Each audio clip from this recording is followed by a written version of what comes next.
Ohayo gozaimasu, Ambassador Lopez. Good morning, magandang umaga sa inyo lahat. Mr. Ambassador, base sa history, mukhang malayo na ang narating ng ating relasyon with the Japanese. Ambassador, can you share with us how did this diplomatic relationship between our country and Japan start? Well, it started a long time ago before the war. Marami ng mga Japanese who migrated sa Pilipinas. But then after World War II, it was temporarily disrupted and nag-resume na lang shortly after the war. I think it was in 1947 or 1948 where some diplomatic relations started. But it was only in 1956 na nagsimula ang formal diplomatic relations between the Philippines and Japan. Since then, it has become very strong, it has flourished, and Japan is home to about 225,000 Filipinos today, and trade between Philippines and Japan is very vibrant. Sila ang pinakamalaking investor ngayon sa bansa natin, and by way of official development assistance, sila ang pinakamalaking nagbibigay ng tulong sa ating bansa in ODA funds. And by way of people-to-people contact, like tourism, lumalakas at lumalakas dahil mas maluwag na ang Japan sa pag-i-issue ng visa sa mga Filipinos. There are more tourists coming to Japan at maraming pupunta rin ng mga Hapon sa bansa natin. So, everything is on a very positive note. Yes, Mr. Ambassador, kailan po natayo po yung ating embahada dyan sa Japan? The Japanese government donated yung property natin sa Shibuya in Nanpei-dai. And we started occupying this in the 1960s. I'm not very sure of the exact date. Bago noon, we were being provided space by the Philippine Reparation Committee from 1956 yata, from that time on.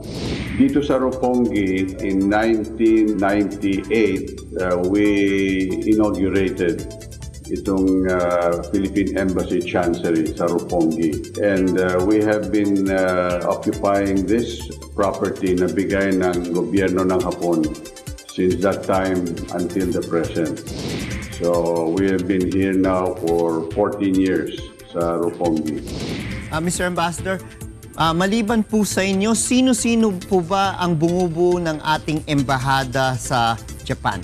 We have about 32 from Manila, from the Department of Foreign Affairs, especially mga officers ng embahada, starting with the Deputy Chief of Mission na si Gilberto Asuke, and then the Consul General si Joy Tirol Ignacio. The other officers are Minister Angie Escalona for cultural, si Minister Josel Ignacio for political, and we are also supported by 5 attached agencies, namely Defense, Labor, Trade and Industry, Tourism, and Agriculture.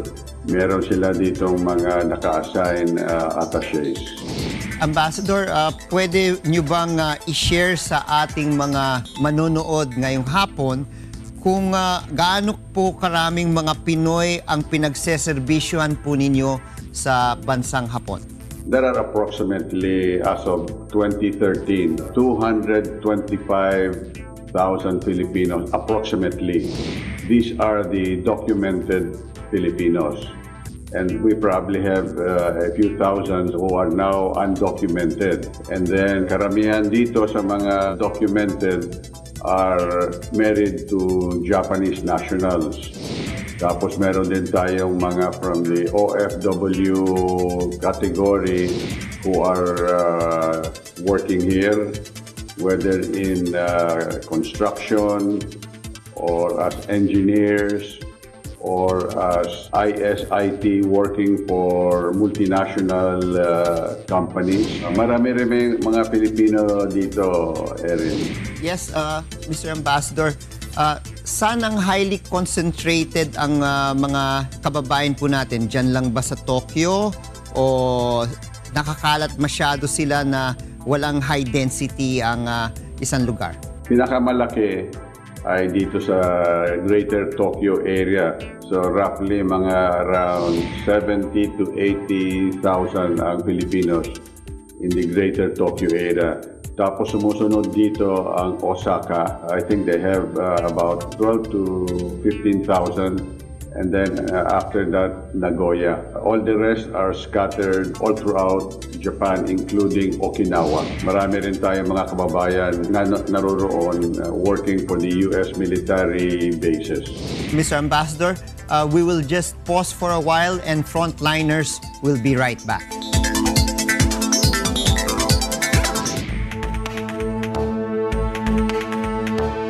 Masarap. Meron siyang peace and order. Hindi siya nakakatakot kahit gabi na. 24 hours pwede ka maglakad. Maganda yung sistema ng mga pulis. Kung anong problema, pwede mo itawag sa pulis. Ang maganda yung servisyo na involved, wala akong masabi. Nag-renew ako ng passport last 2 weeks ago. Dire-diretso siya, swabe.